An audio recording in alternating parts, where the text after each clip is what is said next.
Umuusad na nga ang naturalization ni Benny Boatwright at posible itong matapos bago magsimula ang third window ng FIBA World Cup Asian Qualifiers. Dahil dito, may malaking posibilidad na siya ang gamitin ni Coach Tim Cone laban sa mga kupunan ng New Zealand at Australia. Kasabay naman ito ang posibilidad na makabalik at makapaglaro rin si Kai Sotto para sa Gilas sa third window ng FIBA World Cup Asian Qualifiers. Kapag nagkataon, malaking pagbabago ito para sa national team dahil siguradong maninibago ang New Zealand sa laki at haba ng lineup ng Gilas sa third window. Malaki ang magiging tsansa ng Gilas na makipagsabayan at manalo kung sina Benny Boatwright at Kai Sotto ang idaragdag ni Coach Tim Cone sa kanyang lineup o rotation. Malakas at nasa magandang kondisyon ngayon si Kai Sotto. Bukod sa pagiging 100% healthy, mas lumaki pa ang kanyang katawan at mas gumanda rin ang kanyang bilis at galaw sa loob ng court. Hindi rin siya basta-basta nagpapatinag sa pisikalan sa loob ng paint, kaya malaking dagdag puwersa siya para sa Gilas Pilipinas kung maglalaro nga si Kai Sotto para sa Gilas team. Inaabangan na rin ang posibleng tambalan ni na Benny Boatwright at Justin Brownlee para sa Gilas sa darating na Asian Games.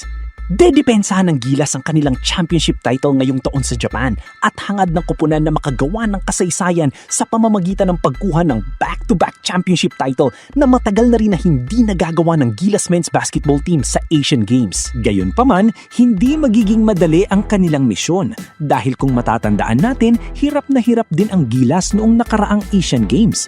May ilang laban pa nga na kinailangan nilang humabol mula sa malaking lamang ng kalaban bago tuluyang makuha ang panalo.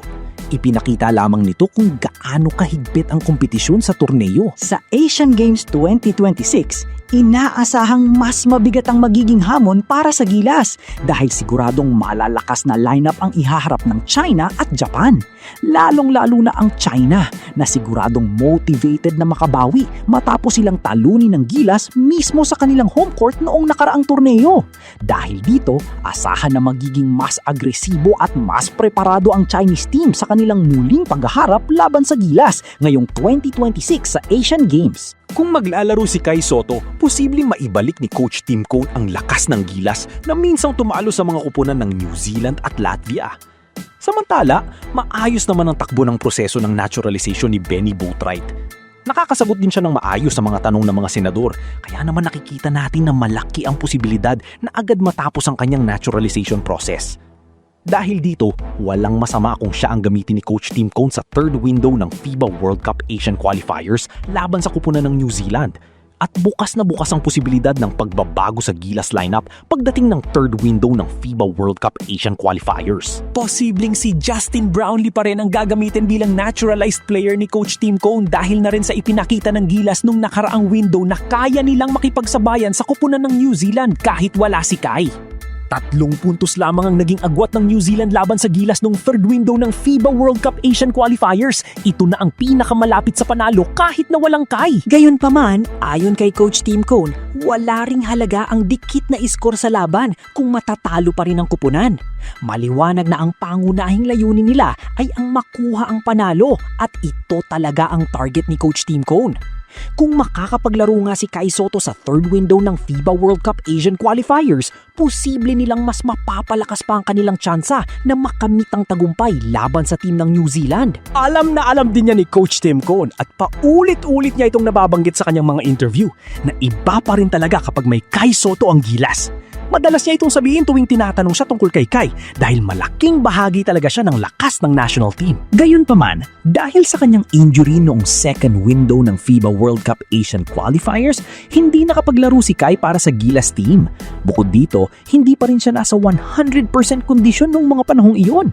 Kasabay pa nito ang kanyang responsibilidad sa kanyang mother team na Kushigaya Alphas, kaya kinakailangan talaga niyang siguraduhin na maibalik niya ang kanyang sarili sa pinakamagandang kondisyon. Sa huli, Nagkaroon din naman ng kabuluhan ng hindi niya paglalaro sa second window ng FIBA World Cup Asian Qualifiers dahil nabigyan siya ng sapat na panahon upang makapagpahinga at makarecover.